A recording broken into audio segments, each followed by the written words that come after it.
চক্রান্তের এক্সিকিউশন এই বাংলাদেশে এসে ঘটায় সে সকল উগ্রবাদী হিন্দুদেরকে প্রতিহত করার জন্য আমাদের মনে বিন্দুমাত্র সহানুভূতি থাকবে না। যদি এই ক্ষেত্রে দৃষ্টান্তমূলক শাস্তি না হয় তাহলে এটি হবে সরকারের বিচার ব্যবস্থার ক্ষেত্রে অন্যতম একটি ব্যর্থতা।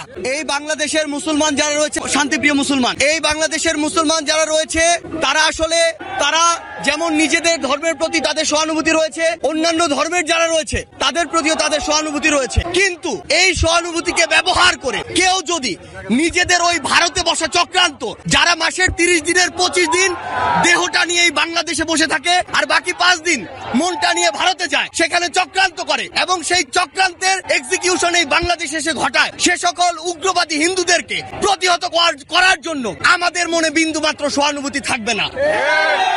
আমরা আমাদের জায়গা থেকে স্পষ্ট করে বলতে চাই, আমরা অনেক সহ্য করেছি, আমরা আমাদের জায়গা থেকে সর্বোচ্চ উদারতা দেখিয়েছি। আমরা দেখেছি এই অভ্যুত্থানের পূর্বে কারা কতটুকু এই অভ্যুত্থানকে সমর্থন করেছিল। আমরা দেখেছি এই বাংলাদেশ থেকে শেখ হাসিনা পালিয়ে যাওয়ার পরে কাদের মন সবচেয়ে বেশি খারাপ হয়েছে।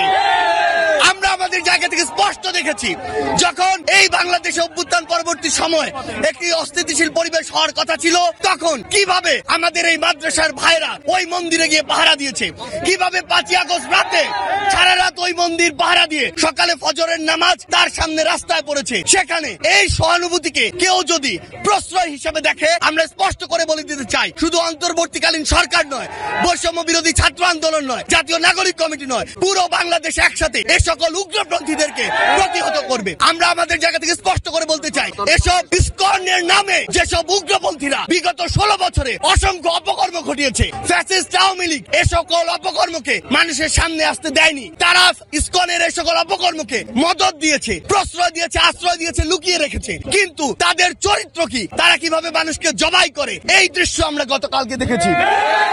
আমরা আমাদের জায়গা থেকে স্পষ্ট করে বলতে চাই, বাংলাদেশের মানুষ যেমন সকল ধর্মের প্রতি সহানুভূতিশীল, একইভাবে সকল উগ্রবাদীদের বিপক্ষে তাদের রক্ত গরম হয়ে সর্বোচ্চ অবস্থানে যেতে, তাদের বিরুদ্ধে দাঁড়াতে, তাদের প্রতিহত করতে বিন্দুমাত্র দ্বিধা করবে না। আমরা আমাদের জায়গা থেকে সরকারকে স্পষ্ট করে বলতে চাই, যারা আমার ভাইকে হত্যা করেছে তাদেরকে যদি গ্রেফতার করে দৃষ্টান্তমূলক শাস্তি না দেওয়া হয়, তাহলে পুরো বাংলাদেশের এই যে ছাত্র জনতা একসাথে সরকারের বিরুদ্ধে তাদের জায়গা থেকে প্রতিবাদ জানাবে। আমরা আমাদের জায়গা থেকে বলে দিতে চাই, যদি এই ক্ষেত্রে দৃষ্টান্তমূলক শাস্তি না হয় তাহলে এটি হবে সরকারের বিচার ব্যবস্থার ক্ষেত্রে অন্যতম একটি ব্যর্থতা। আমাদের জায়গা থেকে স্পষ্ট কথা, এই যারা ইসকন নামের যারা এই উগ্রপন্থী একটি মনোভাব বাংলাদেশে ছড়াচ্ছে, হিন্দুত্ববাদী মনোভাব বাংলাদেশে ছড়াচ্ছে, তাদেরকে অবিলম্বে নিষিদ্ধ করে বাংলাদেশের স্থিতিশীলতার জন্য, শান্তিপূর্ণ পরিবেশের জন্য তাদেরকে অবিলম্বে নিষিদ্ধ করতে হবে।